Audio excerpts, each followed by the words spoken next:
one, but let me just explain the basic statement so you can try to do some of your homework. So there's this idea of tricoloring that's in 1.5. So now you can do the problems that are from 1.1 and 1.3. But even if I don't assign them, some of these problems, especially the non-starter ones, I encourage you to sort of think about them. Many of you should be able to do them after some thought. The tricoloring, this is actually something only invented fairly recently, but the basic idea is, given a diagram, so given a projection,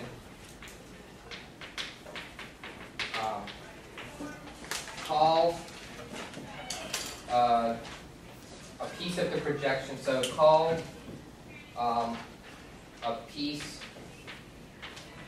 of the projection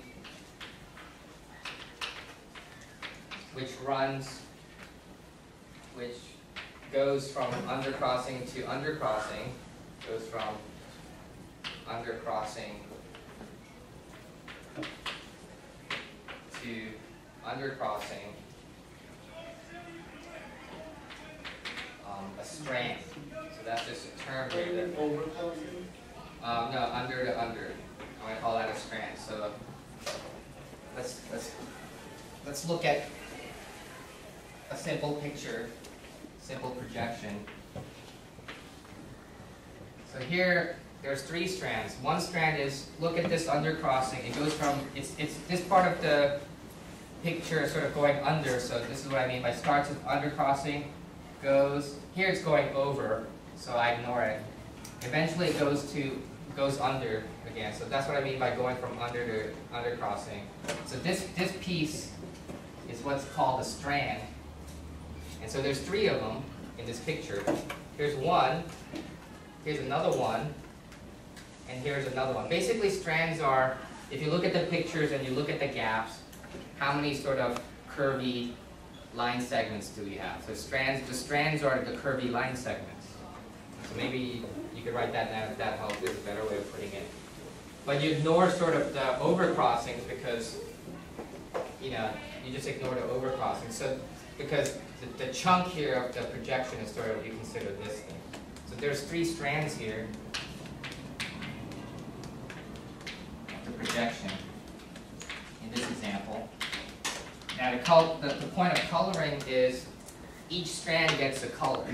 So I'll bring my colored chalk next time. But say you have 3 colors. I guess since we don't have colors, I'll just call them 0, 1, and 2. 0, 1, 2.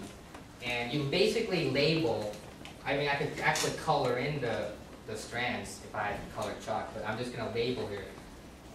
Units? What if there are more than 3 strands? Well, there's often going to be more than 3 strands. You still use 3 colors?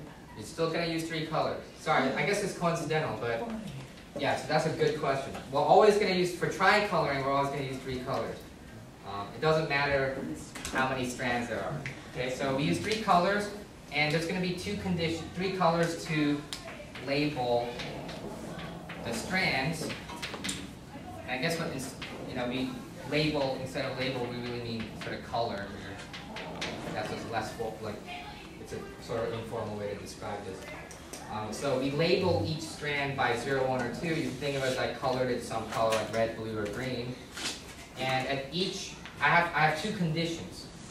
So for this to be, for the coloring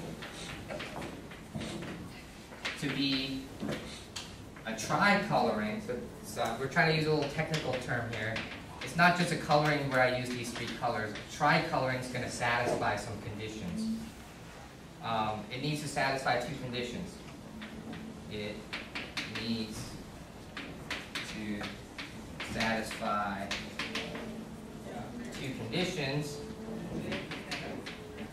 Okay, and the conditions are, condition 1 is I need to use at least 2 colors. At least 2 colors are used.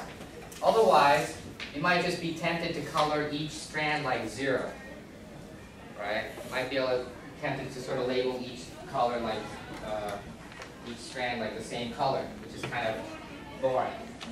You can always do that with any projection, no matter how many strands there are. You can sort of color each thing. So let's put a condition where we always use at least 2 of the 3 colors in for the entire picture. But it's going to be, we're going to add another condition, which is at every crossing, either only one color appears, or all 3 appear, So that kind of works in conjunction with the first condition. So let me explain what I mean. At each crossing, what does a crossing look like? There's sort of 3 things, right? Here's something that's part of one strand.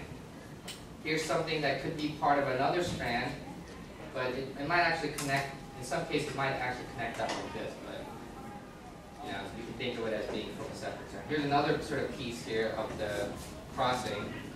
Well, if I call this whatever label if this is like some color, like which I call say 0, and this is like 1, I can't color this one 0 or 1. It has to be different.